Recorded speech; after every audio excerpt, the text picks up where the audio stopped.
Welcome to Penrose Learning, where we make understanding easy. In this video, I will explain how to replace windshield wipers on a Hyundai Elantra. First, gather your new wiper blades, a soft towel, and a tape measure.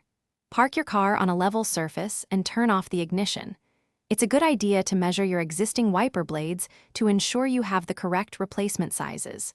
This simple step prevents any issues during installation. Having the right tools and parts makes the process smooth and quick. Now, let's remove the old blades. Gently lift the wiper arm away from the windshield until it locks into an upright position. Locate the small tab on the wiper blade connector where it attaches to the arm. Press this tab and slide the old blade off the hook. Be careful not to let the arm snap back onto the glass.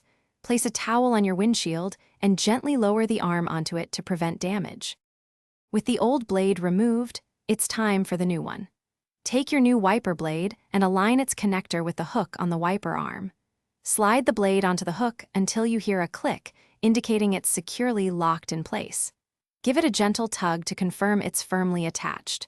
Repeat these steps for the other wiper blade, ensuring both are properly installed before proceeding. Once both new blades are installed, gently lower each wiper arm back onto the windshield. Be sure they rest flat against the glass. Turn on your vehicle and test the new wipers using your windshield washer fluid to ensure they operate smoothly and clear the glass effectively. For an even easier clean at home, check out the Shark AI Ultra Robot Vacuum. You can find a link to this amazing product and other great deals in the description below. Enjoy your clear view.